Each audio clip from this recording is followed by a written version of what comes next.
Do Jornal Público, este é o Soundbite, Ruben Martins. Soundbite em modo debates presidenciais 2026. Viva Ana Sá Lopes. Viva Ruben. E viva Helena Pereira. Olá, viva. Da noite desta quarta-feira, Henrique Gouveia Melo frente a Jorge Pinto. Vamos ouvir os sons do debate na TVI CNN. José Sócrates votará em quem desejar. Eu não tenho nada a ver com isso. E essa pergunta parece-me uma pergunta até provocatória e uma pergunta deslocada neste debate. Eu gostaria de falar de um assunto que não foi falado aqui. Mas deslocada porque... Deslocada porque dá a sensação que eu tenho alguma relação com o engenheiro José Sócrates. Não, ele disse que não. Ainda bem que ele disse que não. Mas, desculpa, isso para mim é espuma dos dias e é politiquice. Adicionava o apoio do José Sócrates? De modo algum. Aliás, eu quando fui militante do Partido Socialista, ainda José Sócrates era secretário-geral, eu mandei um e-mail a dizer que não apoiava a sua recandidatura a secretário-geral, portanto estou perfeitamente de consciência tranquila. Ana Sá Lopes, vou começar contigo com a pergunta inevitável, mas antes deixa-me fazer uma nota prévia, a imitar Henrique Gouveia Melo, que ele faz sempre uma nota prévia, nunca responde à primeira pergunta logo, tem sempre uma tirada. Vamos começar todos a fazer isso, Ruben. Tu fazes uma pergunta e a gente também faz uma nota prévia. Nunca nota respondam prévia. à minha primeira pergunta. Façam sempre a vossa nota prévia. Sempre nota prévia. Vamos passar a usar o método Gouveia Melo. Já sabemos que pelo menos aqueles primeiros 2 minutos estão preparados de casa. Pelo menos esses. São aqueles que melhor se safam, não é? Normalmente sim. Ana Sá Lopes, vamos à pergunta inevitável. Esta não é preciso, preparaste de casa porque já sabes que eu te vou fazer sempre. Quem é que esteve melhor neste debate? Eu acho que sem dúvida nenhuma Jorge Pinto. E acho que isso também demonstra a fragilidade do candidato Gouveia Melo. Nós já tínhamos assistido aqui a um trator que lhe passou por cima quando foi o debate com Coutinho Figueiredo, em que andava literalmente aos papéis. E assistimos. Mas pronto, Coutinho Figueiredo já tem alguma experiência de ter sido líder do partido durante bastante tempo, candidato ao Parlamento Europeu. Jorge Pinto, o candidato apoiado pelo LIVRE, não é uma das figuras mais mediáticas do país, mas percebe-se que tem talento e conseguiu ganhar um debate. Henrique Gouveia Melo, que era amado pelos portugueses e que há um ano, ou há 6 meses, e ainda lidera o topo das candidaturas presidenciais, com a possibilidade de chegar a uma segunda volta. Espanta-me esta fragilidade de Gouveia Melo, de facto. Nem com o apoio de peso José Sócrates? Ai, que horror! Aquela parte final em que Gouveia Melo se enervou a um ponto a dizer que sentia, a palavra expressão não é insultado, mas o sentido é o mesmo, por lhe terem sido feitas aquelas perguntas sobre José Sócrates, é uma coisa que revela de facto uma grande inexperiência da parte de Gouveia Melo a lidar com a coisa pública, a lidar com a comunicação social. Acho estranho que me façam esta pergunta. Ele repetiu várias vezes isto, que era uma provocação.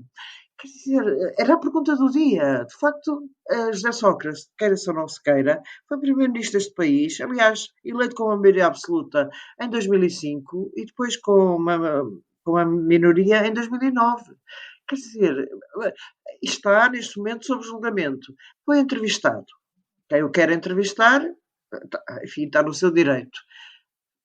Declarou um apoio. Era fácil responder que não tem nada a ver com o José Sócrates e que cada um vota em quem quer, mas não percebo como é que levou aquilo a peito de uma maneira quase como se fosse uma conspiração. A pergunta fosse uma conspiração.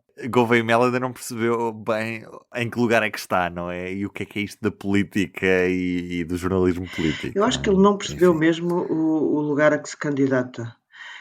Sinceramente,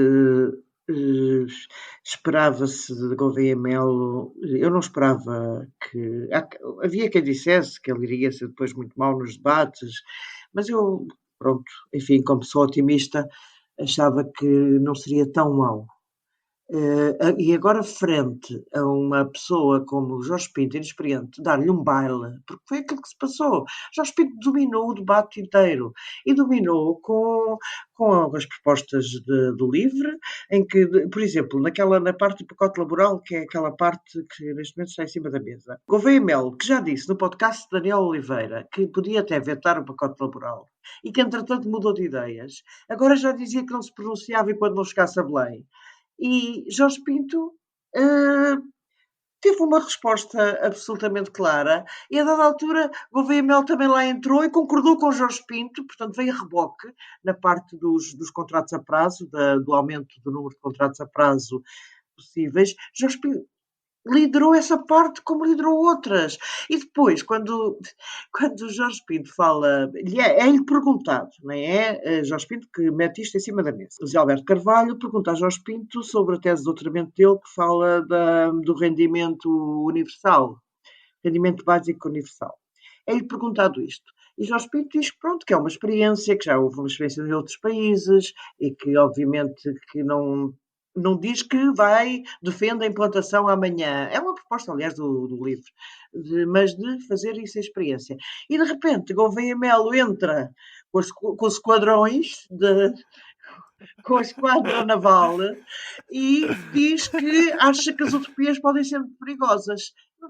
Já estava a falar em marxismo-leninismo. Mas então, sim, o rendimento básico universal é capaz de ser uma utopia, mas o que é que pode ser perigoso? E quando nós estamos a tentar fazer, ele está no marxismo-leninismo. Ele andou a ler muitos livros sobre o marxismo-leninismo e adora falar sobre isso em cada debate. Falta atacar os comunistas.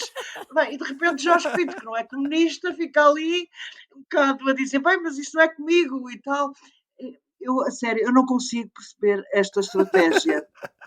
Não consigo. Helena Pereira, já conseguiste perceber a estratégia de Gouveia Melo? Olha, não, deixa-me só dizer, eu acho que mesmo assim Gouveia Melo está a melhorar com o traquejo dos debates, está-lhe a fazer bem a prática dos debates, porque eu acho então, que até seguir às eleições ele vai conseguir. Exatamente, se calhar depois disso, exatamente.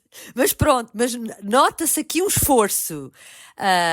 Mas eu vou ser sincera, prestei muito pouca atenção às intervenções de Jorge Pinto. Na realidade, confesso que tive alguma dificuldade de prestar atenção e acabei por estar mais focada e mais curiosa a ouvir Gouveia Melo. E há aqui um problema, realmente, de plasticidade deste candidato.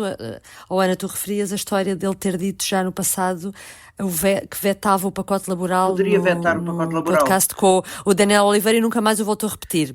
Eu neste debate fiquei mais para lá há duas coisas só sobre o Gouveia Melo que eu gostava de dizer neste debate. Para lá da história de Sócrates, que é inacreditável, como é que ele fica naquele estado de irritação com uma pergunta do jornalista. Imagina quando ele tiver que ouvir o André Ventura a falar no apoio de Sócrates.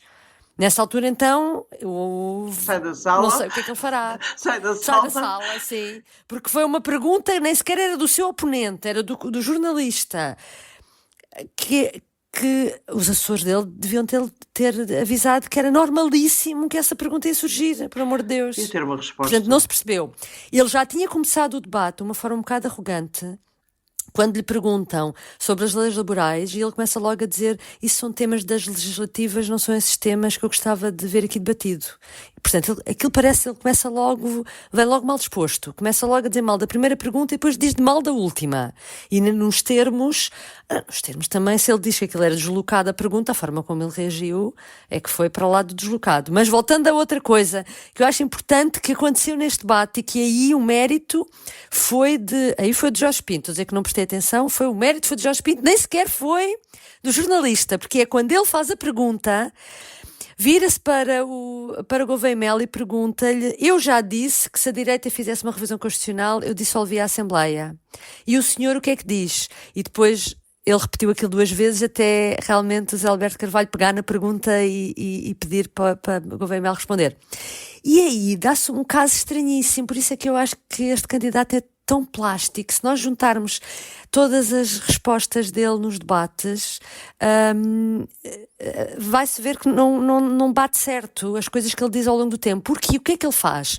Recupera, ele já disse que não era desejável uma revisão constitucional à direita, mas depois recupera uma tese que ele escreveu num dos primeiros artigos que ele escreve no Expresso em fevereiro, e que foi muito polémico, que é quando ele diz que há motivos em que um presidente pode dissolver o Parlamento se aquilo que o governo fizer for contrário àquilo que ele prometeu em campanha, ou não estiver prometido na campanha, no programa eleitoral que o irá fazer. Lembram-se? Na altura, o Seguro atirou-se ao Gouveia e Melo, e todos os dias Seguro e os apoiantes de Seguro criticavam Gouveia e Melo por causa daquela interpretação dos poderes presidenciais e que não podia ser. Também, e depois disso, sim, também. E depois disso, Gouveia e Melo nunca mais se atreveu a defender tal coisa. Ainda tentou dizer que não era bem aquilo que queria dizer, e depois nunca mais, em lado nenhum, voltou a repetir. Até agora. Que eu acho que ele deve ter ficado sem saber o que dizer. Mas não ficou sem saber o que dizer. Mas eu acho que tu tens razão, Helena. Porque a primeira resposta é ele ficar a dizer: bem, o Presidente não tem poderes relativamente à Assembleia da República. A Assembleia da República é que decide. E quando o Jorge Pinto diz: não, eu disse que dissolvia, ele aí vai a correr atrás do prejuízo e diz: eu também. Exatamente, porque nem parece que é uma coisa que ele acredite. Ele lembrou-se de aquela boia de salvação, e o que não faz sentido nenhum. Por isso é que isto, olha, quando chegar ao fim, nós fazemos um trabalho sobre as coisas, os zigue-zagues de Gouveia e Melo. Não estragues o meu texto da manhã, não começa a estragar com o fim. O fim. Já temos alguma coisa. Estou a brincar. Ouve lá, eu estou cheia de medo. Estou cheia de medo, quer dizer, não tenho que ter medo nenhum. Acho que os assessores de Gouveia e Melo devem ter bastante medo de como é que vão decorrer os debates com os candidatos mais fortes. Tu já falaste aí de Ventura, quando Ventura fizer essa pergunta do Sócrates. Falámos ontem. E o Marcos Mendes, sim. Como é que isto vai ser agora com os candidatos com mais experiência de debates? Não pode correr... Porque... Pode ser pronto, para dizer uma expressão que agora está muito na moda, muito desafiante. Cá estaremos para ver e para analisar nos soundbites que estamos a fazer especiais dedicados a estes debates presidenciais. E cá estaremos depois para ver quem sai vencedor destes debates. Com muito prazer, cá estaremos e com muito prazer. E na quinta-feira não perca o texto da Ana Salopes sobre as contradições de Gouveia e Melo na newsletter Diários da República. Um beijinho. Exato. Até amanhã, beijinho. O Soundbites é um programa de Ana Salopes, Helena Pereira e Ruben Martins. A música original é de Ana Marques Maia. Siga o podcast na sua aplicação preferida para não perder os novos episódios. O público fica no ouvido.